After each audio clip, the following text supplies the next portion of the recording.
नमस्कार दोस्तों, मैं रूपम वर्मा आप सभी का स्वागत करती हूँ हमारे YouTube चैनल योगेश्वरम योग पे।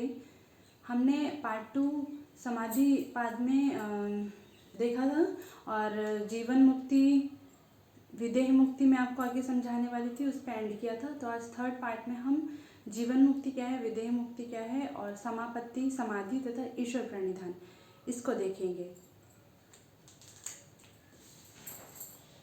जीवन मुक्ति या जीवन मुक्तावस्था, जीवन मुक्तावस्था तथा विदेह,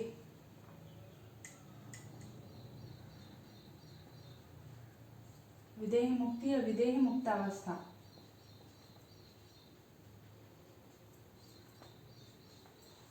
ठीक है, जीवन मुक्तावस्था क्या है कि जब शरीर सशरीर यानी कि शरीर रहते हुए ही जब संसार से योगी जो है वो विमुक्त हो जाता है। विमुक्त यानी कि वैराग्य हो जाए। शरीर रहते हुए ही जब संसार से वो मुक्त हो जाए, विमुक्त हो जाए या उसे अत्यंत वैराग्य हो जाए, तो वो क्या है, जीवन मुक्त अवस्था है। ठीक है। विदेह मुक्त अवस्था क्या है कि हमारा शरीर पंच महाभूतों से बना है, पंचभूतों से बना है। तो जो पंच महाभूत है वो क्या होते हैं, पंच तत्वों में समा जाते हैं।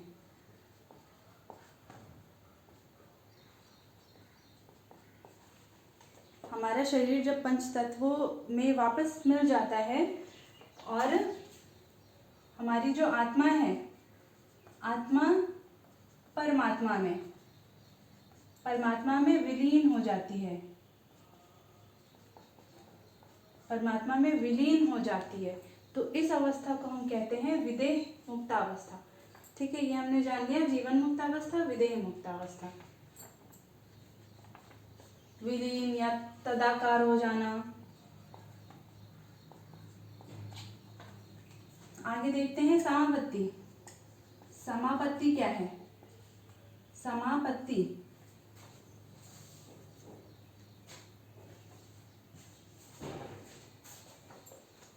समापत्ति जो है इसे संप्रज्ञात समाधि भी कहते हैं।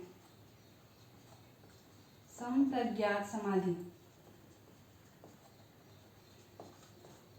ठीक है, संप्रज्ञात समाधि या सबीज समाधि।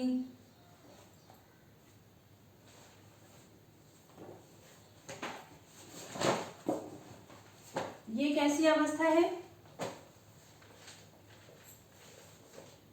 समापत्ति का अर्थ हो गया व्याप्त, प्राप्त, स्थित,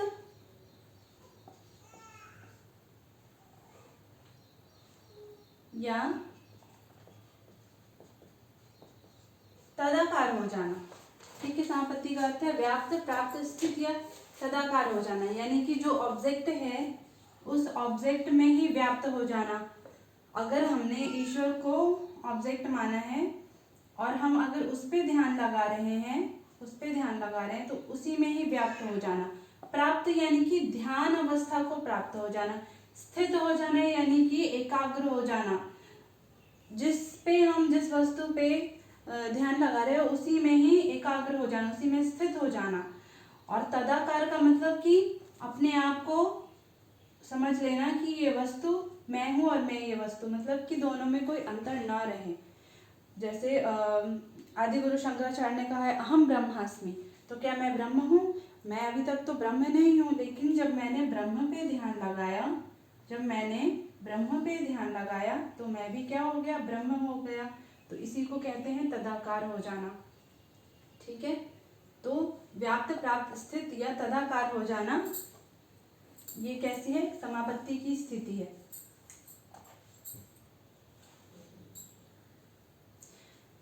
समापत्ति में और क्या होता है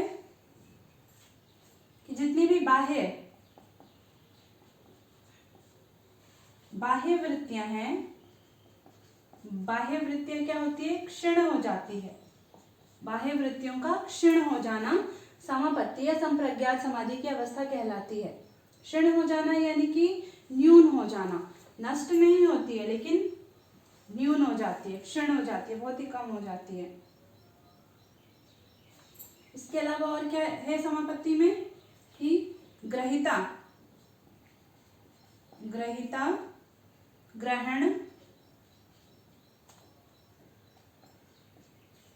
तथा ग्राह्य,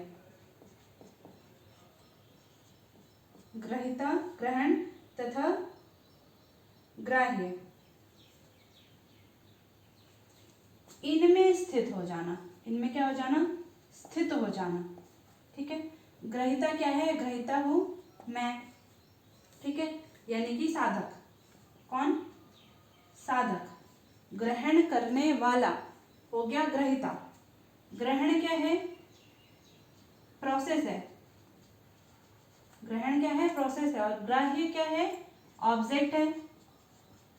ऑब्जेक्ट, जो वस्तु जो ग्रहण की जा रही है वो है ग्राह्य। तो साधक जब ऑब्जेक्ट में ही स्थित हो जाता है वो कैसी अवस्था है, समापत्ति की अवस्था है। इसके अलावा क्या होता है, जो हमारा चित्त है, साधक का चित्त है, चित्त निर्मल हो जाता है। किस प्रकार से, जैसे कि स्फटिक मणि होता है जिसके हम आर पार देख सकते हैं, तो स्फटिक मणि के समान चित्त जो है निर्मल हो जाता है। इसके अलावा मैंने बताया था कि जब 5 साधन बताए थे उनके द्वारा जब हमारा चित्त निर्मल हो जाता है तो किसी भी वस्तु पे हम तुरंत ध्यान लगा सकते हैं या चित्त को स्थिर कर सकते हैं, चित्त को तुरंत ही स्थिर किया जा सकता है। तो ये अवस्था किस में आती है, समापत्ति में। लेकिन सबसे बड़ी बात क्या है कि इसमें जो बीज है, बीज का नाश नहीं होता है, बीज जो है उसका नाश नहीं होता है, यानी कि बीज दग्ध नहीं होते हैं। अगर ऐसे योगी को, ऐसे साधक को अगर सांसारिक विषयों में लगाया जाए तो वो क्या होगा, उसी में लीन हो जाएगा, यानी कि विषयों में वो लग सकता है। इसका अर्थ हुआ कि दग्ध बीज नहीं हुआ है अभी। विषयों में आकर्षित कह सकते हैं, विषयों में आकर्षित हो जाता है। ठीक है,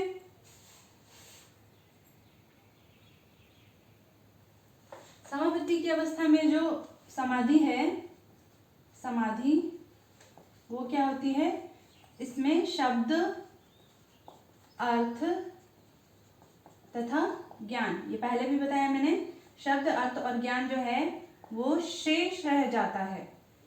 यानी कि किसी भी वस्तु का शब्द, अर्थ और ज्ञान ये समाप्त नहीं होता, ये उसके चित्त में बना हुआ रहता है। और समापत्ति को हम क्या कहते हैं, सवितर्क समाधि,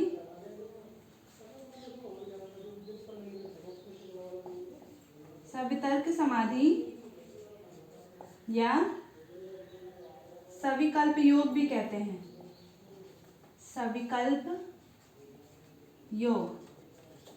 ठीक है, और इसके क्या नाम है समापत्ति के, संप्रज्ञात समाधि भी कहते हैं, सबीज समाधि भी कहते हैं, सवितर्क समाधि और सविकल्प योग भी कहते हैं।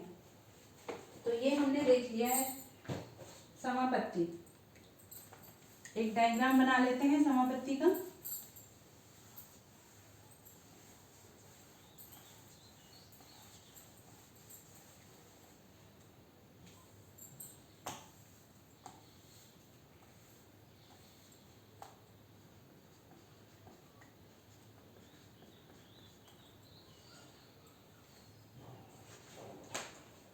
समापत्ति या सालंब, सालंब बहुत सारे नाम हैं, सालंब समाधि, सविकल्प योग मैंने बताए हैं आपको, सभी समाधि, संप्रज्ञात समाधि।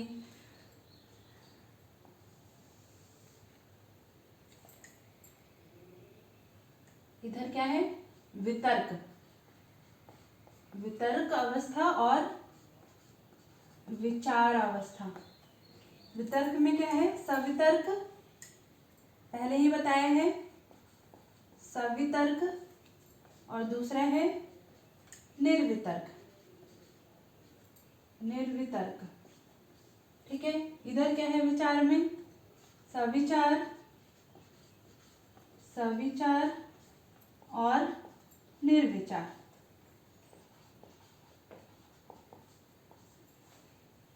सवितर्क क्या है, पहले बता चुकी हूं मैं कि स्थूल रूप में, स्थूल रूप में जो है विषयों का, स्थूल रूप में विषयों का शब्द, अर्थ और ज्ञान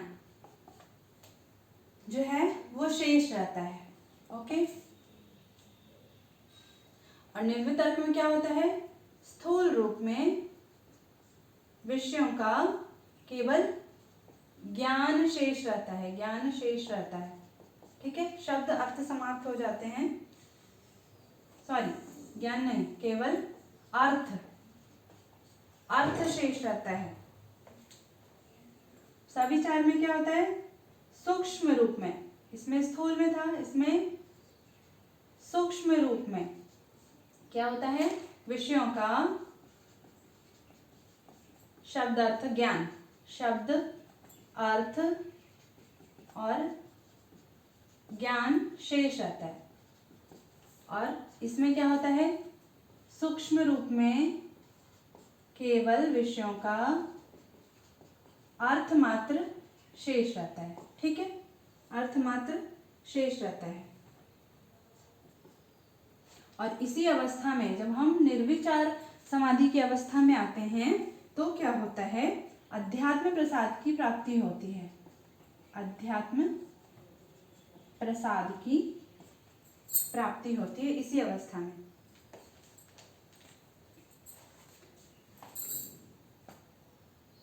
अब इन दोनों को ना कंबाइन कर दिया गया है। ठीक है,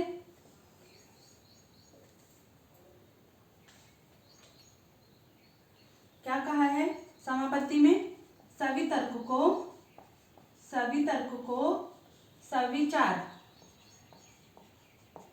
और सवितर्क को, सवितर्क को सविचार, निर्वितर्क को निर्विचार कहा है। ठीक है,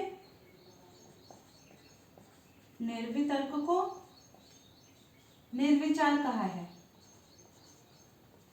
किसमें, समापत्ति में।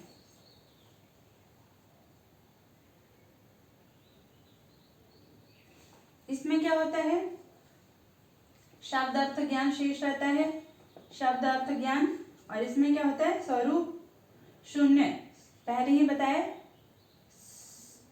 स्वरूप शून्य होकर के केवल अर्थ मात्र शेष रहता है। ये हमने देखा समापत्ति या सवितर्क समाधि। ठीक है, हम क्या पढ़ रहे थे, सवितर्क, समापत्ति और समाधि में क्या अंतर है। तो ये समापत्ति देखा, अब समाधि, समाधि क्या है।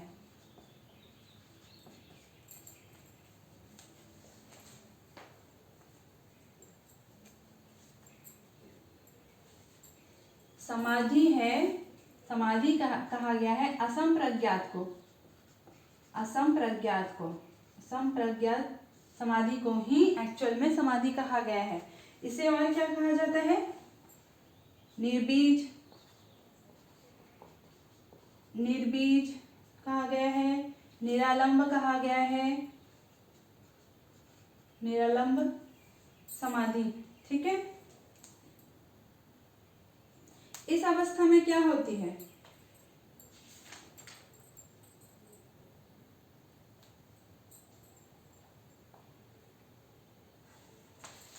मैं शॉर्ट वे में समझाती हूँ कि इसमें क्या होता है। इसमें होता है जब हमें ऋतंभरा प्रज्ञा की प्राप्ति होती है। ऋतंभरा प्रज्ञा की जब हमें प्राप्ति होती है तो उससे कुछ संस्कार उत्पन्न होते हैं। तो वो जो ऋतंभरा प्रज्ञा जनित जो संस्कार है, संस्कार उनके प्रभाव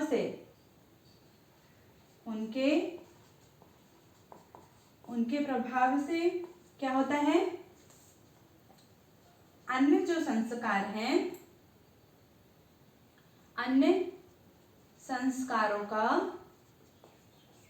क्या हो जाता है, अभाव हो जाता है। ठीक है, ऋतंभरा प्रज्ञा से जो भी संस्कार उत्पन्न हुए हैं उनसे अन्य संस्कार क्या है हमारे अंदर, पिछले जन्म के जो भी संस्कार जो शेष रह गए हैं, वो जो हमारे योग मार्ग में बाधक है, उनका अभाव हो जाता है। इनका जब अभाव होता है तो फिर क्या होता है, अभाव होने से क्या होता है, तो जो ऋतंभरा प्रज्ञा से जो संस्कार उत्पन्न हुए हैं, ऋतंभरा प्रज्ञा से प्रज्ञा जनित संस्कारों में भी क्या होता है, अनासक्ति आ जाती है।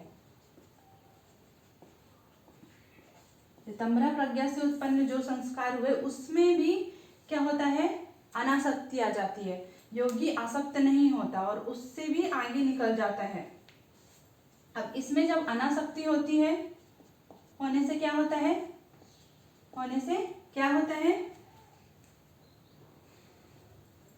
ऋतंभरा प्रज्ञा, ठीक है, ऋतंभरा प्रज्ञा जनित जो संस्कार है,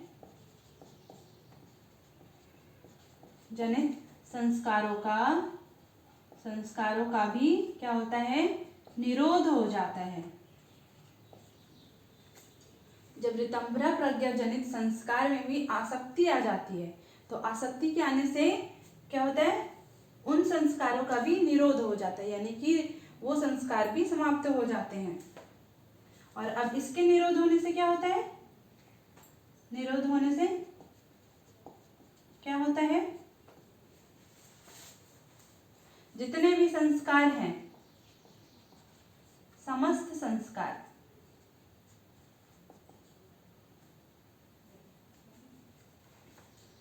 संस्कारों का अपने आप, उसके अलावा जो भी संस्कार बचे अपने आप निरोध हो जाता है। ठीक, समझ में आ रहा है?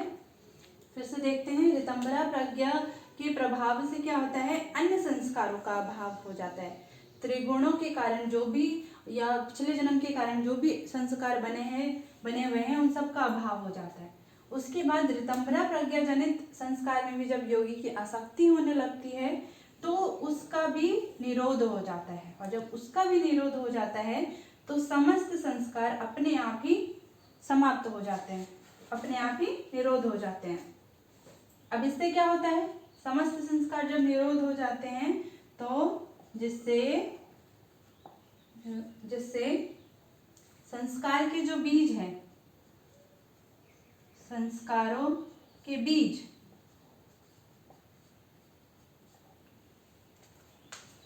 बीज का अभाव हो जाता है।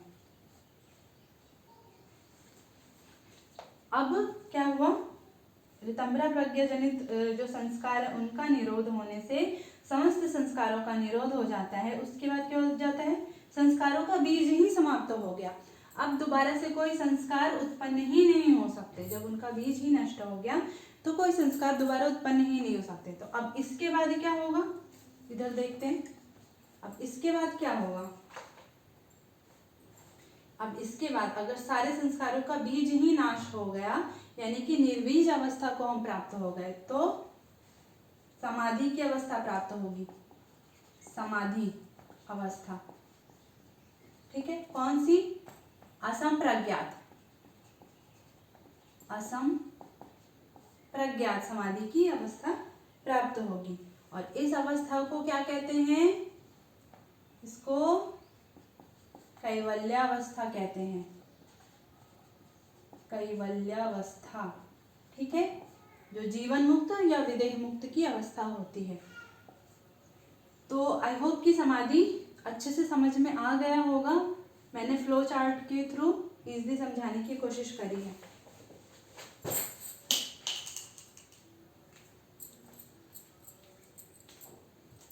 अब इसके बाद हम फटाफट ईश्वर प्राणिधान देख लेते हैं, फिर ये हमारा समाधि पाठ जो है वो समाप्त हो जाएगा, थर्ड पार्ट। इसके बाद हम अगला जो चैप्टर 2 है साधन पाठ वो करेंगे। ईश्वर के गुण, ईश्वर की अवधारणा और ईश्वर के गुण क्या है वो हमें पढ़ना है नेक्स्ट टॉपिक में। ईश्वर की अवधारणा तथा इसके गुण पढ़ने। ठीक है, तो ये जो साधना है किस तरह के साधक के लिए महर्षि पतंजलि ने बताया, उत्तम कोटि, उत्तम कोटि के जो साधक है उनके लिए ये साधना बताई है। ठीक है, उत्तम कोटि यानी कि अधिमात्र साधक के लिए ये साधना बताई है कि उनके अंदर वो सभी समाधि तक पहुंच चुके हैं, बस निर्बीज तक पहुंचने के लिए उन्होंने ईश्वर प्राणिधान किया और उनको निरोधावस्था की प्राप्ति हो गई। तो इसमें जो श्लोक है, ईश्वर प्राणिधान वा, ईश्वर प्रणिधानात् वा, अर्थात कि ईश्वर प्राणिधान से भी, ईश्वर के सानिध्य से भी समाधि की प्राप्ति। अन्य सारे उपायों को, इसमें क्या होता है कि अन्य जितने भी उपाय बताए हैं, अन्य उपायों को छोड़कर,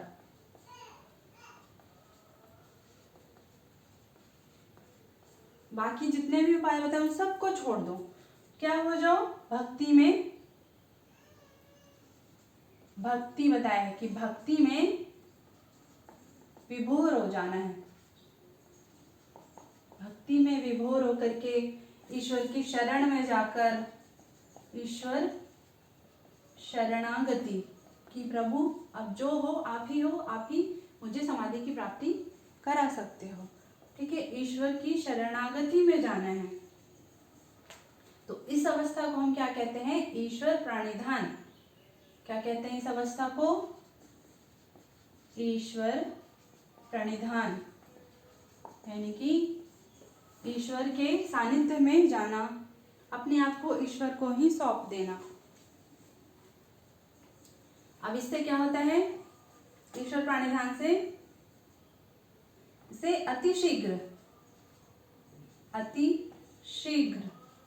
अतिशीघ्र ही समाधि की प्राप्ति, समाधि प्राप्त होता है।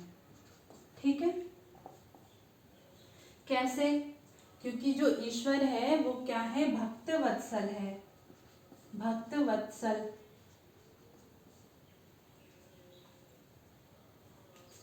और क्या है, शरणागत,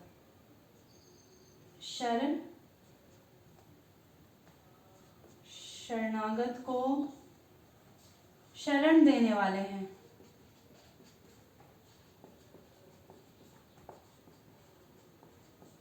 काफी उदार हृदय के हैं। इसीलिए अगर जब हम श्रीमद् भगवद गीता में भी कहा गया है कि तू सब कुछ छोड़ करके मेरे शरण में आ जा, मैं तुझे उबार दूंगा, मैं तुझे भवसागर के पार ले जाऊंगा। तो इसीलिए महर्षि पतंजलि भी कहते हैं कि प्रभु क्या है, भक्त वत्सल है, उनकी शरणागति में जाओ, उनकी शरण में जाओ। वो क्या है, वो शरणागत है, भक्त वत्सल है, तो वो हमें तुरंत ही उबार देंगे, बाकी कुछ उपाय करने की जरूरत नहीं है।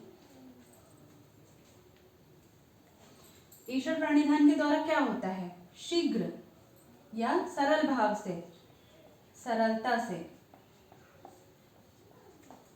अभ्यास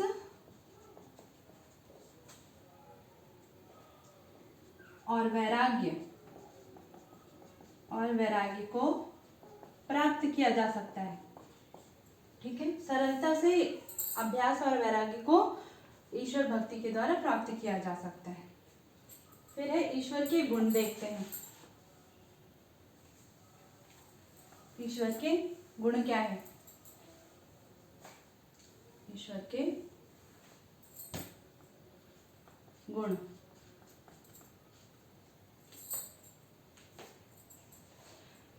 महर्षि पतंजलि कहते हैं क्लेश कर्म विपाकाशय परामृष्टा पुरुष विशेष ईश्वरा। ईश्वर कौन है, क्या गुण है उनके अंदर?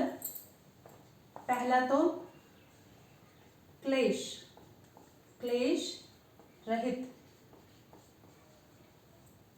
ईश्वर क्या है? जो पंच क्लेश जो बताए हैं महर्षि पतंजलि ने, पंच क्लेशों से रहित है। दूसरा क्या है? अब हम साधन पाद पढ़ेंगे पंच क्लेश, ठीक है, अभी नहीं बताया है। अविद्या आदि, अविद्या, अस्मिता, राग, द्वेष, अभिनिवेश, अविद्या आदि जो पंच क्लेश है उनसे रहित है। दूसरा है कर्म। कर्म कैसे हो गए? 4 प्रकार के कर्म हैं, पुण्य, पाप, पुण्य पाप से मिश्रित तथा पुण्य पाप रहित, ठीक है, ये 4 प्रकार के कर्म हैं। तो ईश्वर क्या है? इन चारों प्रकार के कर्मों से भी रहित है। क्या है? रहित है। फिर क्या है? विपाक, क्लेश कर्म विपाक। विपाक क्या है? विपाक यानी कि कर्म फल। क्या है? कर्म फल, उसको क्या कहते हैं? विपाक कहते हैं। तो विपाक रहित है, यानी कि ईश्वर को कर्म फल की कोई चिंता नहीं है, उसको कर्मों का फल नहीं चाहिए। तो इसीलिए कहा गया है कि विपाक रहित, यानी कि क्लेश कर्म विपाक रहित, कर्म फल से रहित है। कौन? ईश्वर। आशय,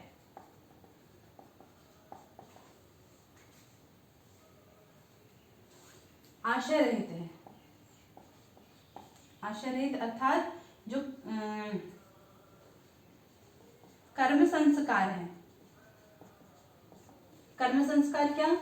जो भी संस्कार, जो संचित संस्कार है, हमारे पूर्व जन्म के संस्कार है, या फिर अभी जो हम कर रहे हैं, जो कर्म कर रहे हैं, उसके अनुसार जो नए संस्कार बन रहे हैं, उन हर प्रकार के कर्म संस्कारों का जो समुदाय है उससे रहित है, वो उनको छू नहीं सकता। तो इसीलिए आशय रहित है।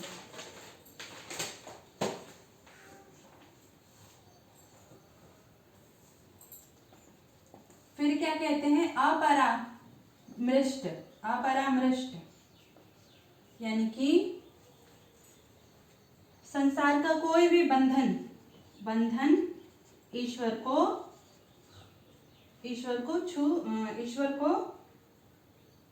छू नहीं सकता,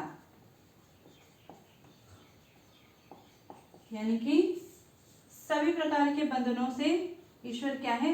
रहित है, मुक्त कह सकते हैं, मुक्त है, बंधन मुक्त है। तो अतः अगर कोई ऐसा पुरुष है जो इन सभी गुणों से रहित है, लेकिन ईश्वर क्या है? उनसे भी ऊपर है, उनसे भी परे है।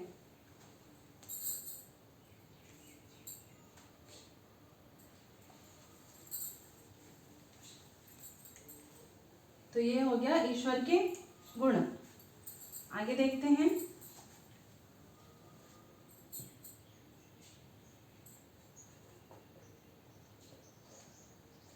आगे कहते हैं कि तत्र निर्तिशयम् सर्वज्ञ बीजम। सर्वज्ञ बीज यानी कि सब कुछ जानने वाला है, सब कुछ जानता है ईश्वर, सब कुछ जानने वाला कौन है? ईश्वर।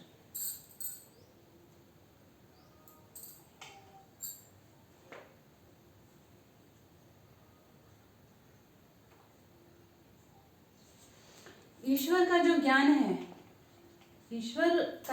उसके पास जो ज्ञान है, उसके ज्ञान से बड़ा किसी का भी ज्ञान नहीं है। किसी का भी ज्ञान नहीं है। सबसे बड़ा ज्ञानी कौन है? ईश्वर। सबसे बड़ा ज्ञानी ईश्वर है। इसीलिए आगे कहा गया है पूर्वे शामपि गुरु काले नानवच्छेदात्, अर्थात ईश्वर क्या हुआ? सृष्टि के आदि में, सृष्टि के आदि में, आदि, सृष्टि का आदि मतलब जब सृष्टि की रचना भी नहीं हुई थी उसके पहले से ही ईश्वर क्या है? विद्यमान है। ईश्वर स्वयं अपने आप को प्रकट करके और स्वयं ही ईश्वर की सृष्टि की रचना के पहले से ही वो विद्यमान है। तो उसकी वजह से क्या हुआ? वो गुरुओं का भी गुरु हो गया, गुरुओं का भी गुरु। पूर्वे शामपि गुरु, यानी कि जितने भी जो सबसे पहले गुरु हुए उनके भी क्या हुए? गुरु, क्योंकि सृष्टि की रचना के पहले ही ईश्वर प्रकट हुए हैं, उनके भी पहले विद्यमान है। तो फिर इसीलिए कहा गया कि गुरुओं का भी गुरु है। काले नानवच्छेदात्, अर्थात कि काल भी उनका कुछ बिगाड़ नहीं सकता। वो क्या है? महाकाल है। महाकाल यानी कि काल उनको अपनी सीमा में नहीं बांध सकता। वो न जन्म ले सकते हैं न मर सकते हैं, इसीलिए महाकाल कहा गया। काल का भी काल, काल भी ईश्वर का अवच्छेदन नहीं कर सकता, ईश्वर का अवच्छेदन नहीं कर सकता। ठीक,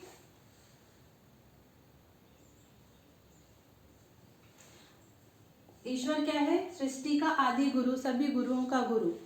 ठीक, और सभी को शिक्षा देने वाला है। आगे इसमें टॉपिक है कि ईश्वर प्रणिधान की प्रक्रिया क्या है? प्रक्रिया क्या है? ईश्वर प्रणिधान की प्रक्रिया क्या है? तो महर्षि पतंजलि बताते हैं कि ईश्वर का वाचक क्या है?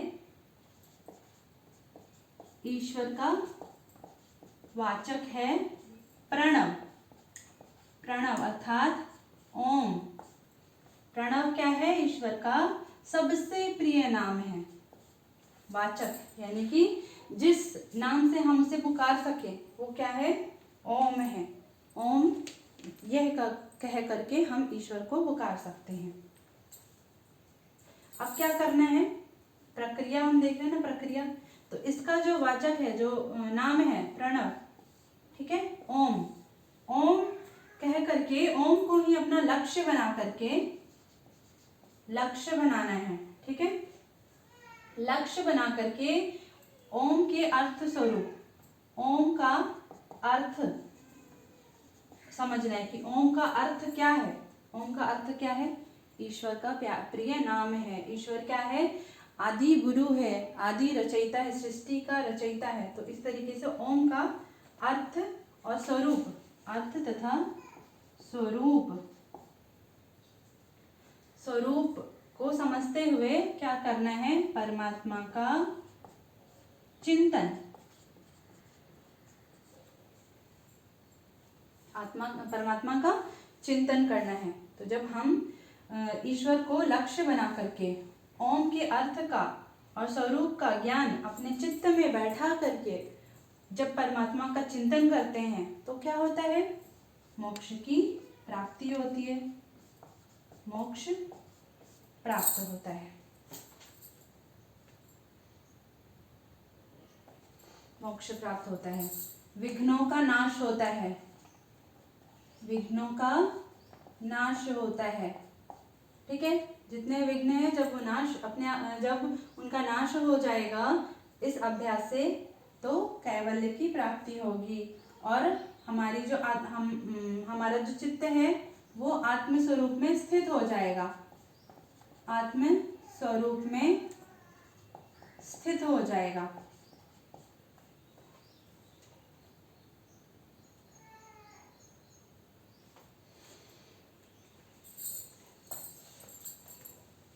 ठीक है, इतना समझ लिया हमने।